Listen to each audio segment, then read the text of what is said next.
Mariti single motor man, no? Close, mate.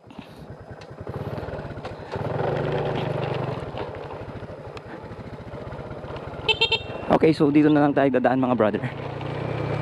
Mag-open visor muna ako kasi mainit. Sigurado yan kasi sa ilog tayo dadaan. At mag-uumpisa ng ating adventure. Nakashoes tayo. Ayan o, nakashoes tayo mga brother.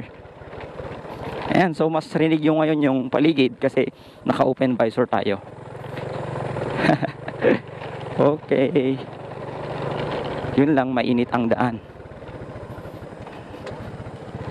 Oh, at itong pinakamahirap kapag may nakasalubong kang sasakyan. Pero ganyan talaga. Ito yung dinadaanan ko lagi noon papuntang Del Pilar noong hindi pa naayos yung kalsada. Pero ngayon parang balik tayo sa dating gawe. Yung TMX 125, CG 125 pa nun, yung contact point na motor ko yung ginagamit natin mga brother. Saan yung daan? Ito siguro, sundan na lang natin tong main lane. May mga pinagbago na pala, no? Ayan, so inaayos nila kasi yung daan sa taas. Ayan. Kawawa yung motor natin dito pero sanay na tayo. Sanay na tayo, yung motor lang yung kawawa. Okay, so ito yung trail dyan sa taas. Yan yung kalsada. Laging naglalandslide dyan mga brother. Ayan, kaya laging nasisira yung mga project dyan na daan. Kasi tuwing taon na bumabagyo, landslide, nasasama naman yung mga inaayos ng kalsada. Nabibitak-bitak. Yun. So, ganito yung ano dito mga brother view. At dahil may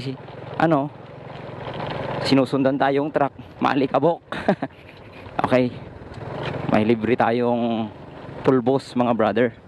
Saan kayong daan dito papunta doon sa Ayan. Sana nga hindi malalim yung tubig para makatawid tayo na hindi na tatanggalin yung shoes natin. Ang dami palang mga truck dito. Siguro humahakot to ng mga buhangin at mga bato. Ang dami nila Yun mga brother.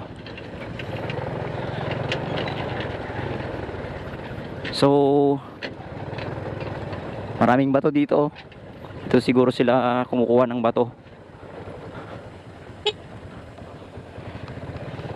Ay, saan kaya tayo dadaan dyan?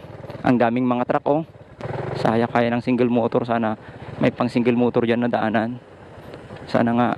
Wala ba? Uy. Malalim ata. Sige, kakayanan natin yan. Tignan nga natin kung kaya. Oh no. Malalim nga, tol. So anong gagawin natin ngayon? Kailangan nating magtanggal ng shoes. Sige, sabak na lang natin kahit may shoes tayo. Are you ready? Let's go. Woohoo! Ang lalim. Nasagi tayo ng tubig. Okay. Yun. Basa yung sapatos natin mga brother. Nasagi tayo pero nakatawid tayo, di ba? Hindi lang masyadong nabasa kasi doon lang naman sa dulo. Tinaas natin, sinagad natin yung pagtaas ng shoes natin pero na pa rin, naabot. Talagang malalim siya. Buti hindi tayo namatayan nun sa gitna ng ilog sa pagtawid natin. Grabe yung alikabok. Ayan. Libre nga Johnson's powder dito yan. Ay libre nga pulbos. Grabe. Pwede ba overtake kuya?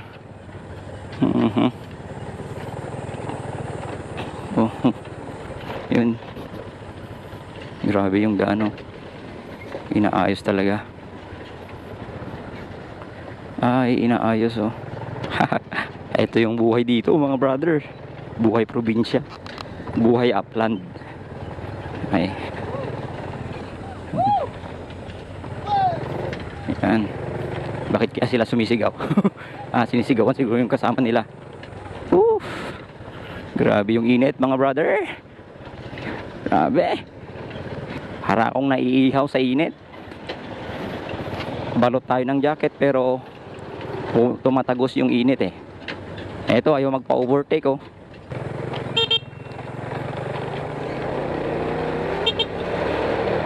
Salamat po kuya. Ay, sa wakas wala nang libreng alikabok. At may tatawirin pa ata tayo dito. Ayun. So mas kitang kita na yung yun pala, inaayos yun. Okay. Kaya pala sarado doon. Siguro nagwa-widening sila, no? Yun yung trail doon mga brother sa taas. Kita nyo yung backhoe doon. Ayan. Pero simentado na yung daan dyan sa taas. Kailangan lang talagang i-close kasi inaayos nila.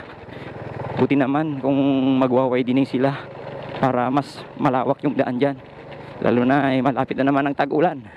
Sana maayos yan. Yan mga brother. So far okay naman siya dito. Hindi naman masyadong yung bang bato. Kasi tinabunan naman ito ng buhangin. Yan. Kaso lang hindi talaga yung as in na flat, no. Pero okay na rin. Ayan. Kagaya nito mabato na naman. Siguro hindi na natabunan ito.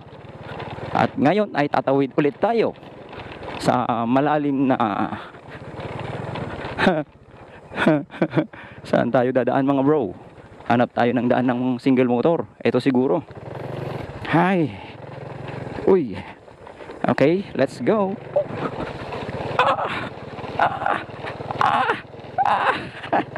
Oops. Ganyan ang buhay dito. Ang enjoy. Oh, ha. Ang sarap sana kapag naka-jumper tayo, no? Para yung motocross. Walang walang minor tuloy. Gagawin mo na lang parang highway. Itong benefit niyan kapag naka off-road ka. Oh, yung haba. Grabe ang haba. Ang haba nito, brother. So, relax muna. Tansyahin natin kung saan tayo dadaan. So, dito tayo dadaan sa gilid. Tapos, tuloy-tuloy na doon. Hoping na malinis. Let's go! Taas-taas lang ng sapatos. Okay naman. Hindi naman masyadong malalim dito sa gilid. Diyan lang talaga sa gitna. Okay. Woohoo! Thank you, Lord, for guidance. Oh, gabayan mo po ako, Ama. Yan. Itong buhay ng adventurous.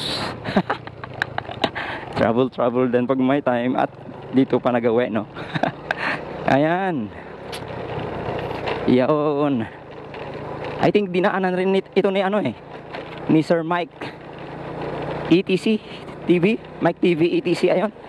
Nakalimutan ko na yung isang vlogger na more on solo riding in adventure rin. Ayan. So tignan nyo, pati yung mga four wheels dito na magaganda, dito sila dumadaan kasi close sa taas. No choice. Ayan mga brother. Ayan. Dito siya dumaan si Brother Mike TV ETC. Ayan, yung motovlogger din at traveler.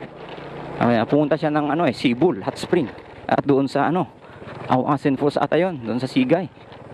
Ayan mga brother. Sige lang, eto na, mabato na talaga to. Matagtag, pero kailangan nating pagtiisan. No choice mga brother. Talagang ganyan. At eto, nagpipiknik sila. Sarap kaya kumain dito sa gilid ng ilog. Ayun mga brother. At meron na naman tayong tatawirin. Kitang kita ko na naman. Meron na naman tayong tatawiring ilog mga brother. Ayan, unstoppable. Ano ba yung hinahanap nila? Naghahanap sila ng bato. Okay, so dito to. Dito. Nakita ko yung mababaw na daanan pang motor. Okay. Ay! Oh! Ano yun? Lumagutok. Enjoy. Ayan. Parang gusto ko muna magpalamig doon. Sumilong muna. Ayan. Okay.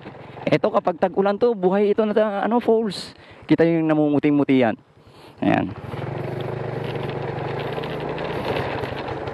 Saka lang naman yan lumalabas kapag tag-ulan. Kasi nagkakaroon ng bukal doon sa taas. Ayan mga brother. Pero dahil summer na summer ngayon, okay, nagiging dry na yung ilog dito. Ayan, so ito yung barangay na ano natin, makikita natin. Ewan ko kung pwede na ring dumaan dito. Wala na bang tatawirin? Ewan kung pwedeng dumaan dito ng motor. Siguro nga pwede, no? Try natin mga brother. Oo, pwede siguro dito. Pwede, para hindi na tayo dadaan dun sa kabila, dun sa ilog. Ayan, makatikim na rin yung motor natin ng ano, simentadong daan. Ayan, dito ka dadaan kapag itanong natin. Ay, madyan kal? Aya? Di talat na ba? Ang naunag? Uwan na kal?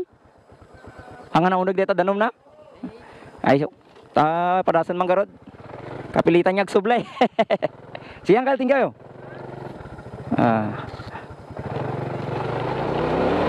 Ay, no choice. Agsubli tayo. Kakabsat. Dagiti pa. Baglakit tin bagadan ket anak na yung awanin. So balik tayo mga brother, kasi hindi raw pwedeng tawirin yon. Sa mga kapwa ko Ilocano dyan, kayo lang nakakaintindi yung pinag-usapan na. Oh. Ayan, dito tayo dadaan yung dinaanan ng jeep kanina na nakasalubong natin. Ang saya mga brother. Ang saya-saya. Ang saya-saya. Ang saya-saya mag-travel. Yun. Matagtag na ramdam nyo ba? Naririnig nyo rin ba yung lagutok? Ganyan talaga. Kapapayos lang natin itong ano, bull race. Pero hindi bull race na yung linagay. Knuckle bearing na yung linagay ng mekaniko. Para hindi masyadong matagtag kasi ang ingay. Ang lakas ng lagutok dito kapag ano, sa mga ganitong daanan mga brother. Ayan. Ayan. Pero parang ramdam ko lumuwag ulit. Uy, merong tatawirin na naman. Paano kaya to? Parang mas hirap kasi kita ko yung mga batong lalaki. Aha. Lord, help me. Sige, kaya natin yan. Tawirin natin yan. Sa tulong ng Panginoon. Wow. Sige lang. Tamang kontrol. Tamang kontrol. Tamang kontrol.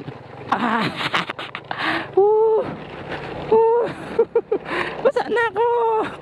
Basa na ako mga brother.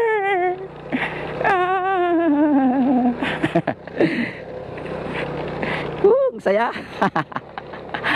Okay. Hindi tayo natumba.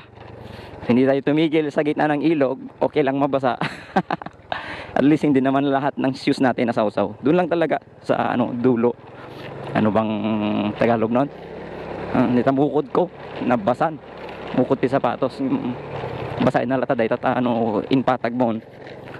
At agag nuban. So nga agayos di danom. But it's okay. Hello. Dito siguro kat na pa nagkamal. Grabe, parang disyerto mga brother. Mala disyerto. Ang init. Kahit tumatakbo na yung motor mo, mainit pa rin. Walang hangin, kundi lang yung hangin na nakahagip ng katawan natin. Parang disyerto talaga. Kaya sa mga mahilig ng trail dyan, maganda ng daanan ito. Sa mga nagmo-motocross dyan, ayan, pasyal kayo dito mga brother. Ang enjoy dito, sarap dito mag off-road, chill ride or joyride kasama ang tropa. Ito na naman tayo.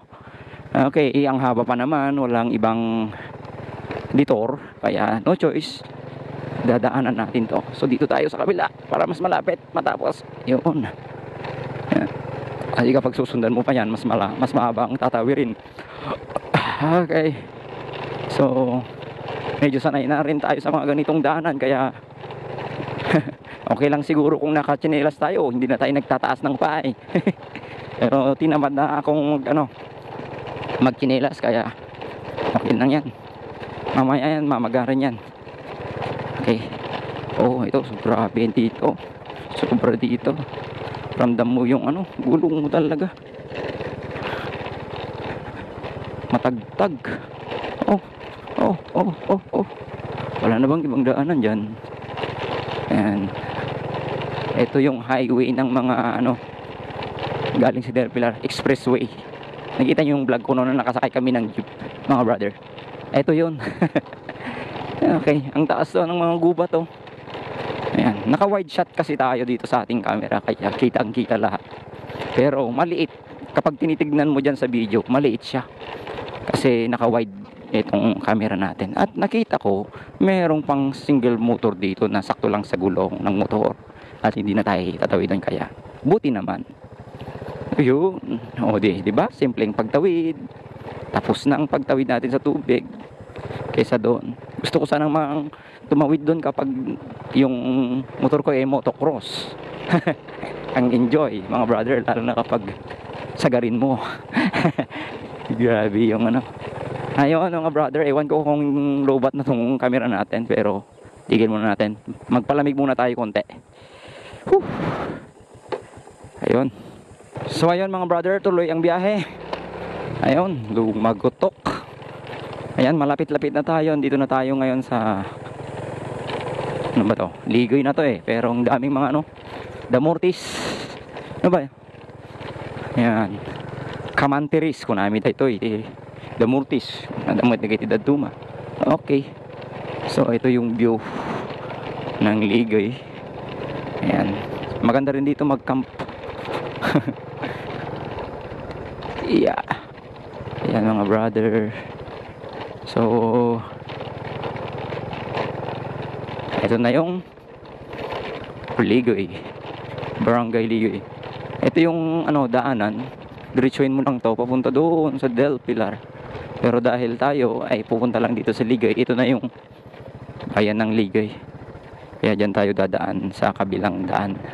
Kabilang daan. Mag-turn left tayo, mga brother. Dahil itong diretsyong daan na ito ay papunta na ng Gregorio del Pilar. So ayan. Okay, talagang ganyan, magtiis ka. Ayan. Shout out sa mga taga-Ligoy. Oh wow, nagha-harvest na rin sila ng palay. Nagsi-second crop siguro sila. Kasi may irrigation sila, oh. Ayan, oh. Ayan. Second crop sila. Ayun, yung mga bata, oh. Naliligo, ah. Uy.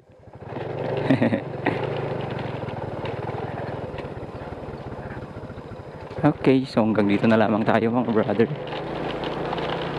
See you again on my next vlog. Thank you for watching. Shout out sa mga taga-Ligoy. God bless you. This is Don Rex TV.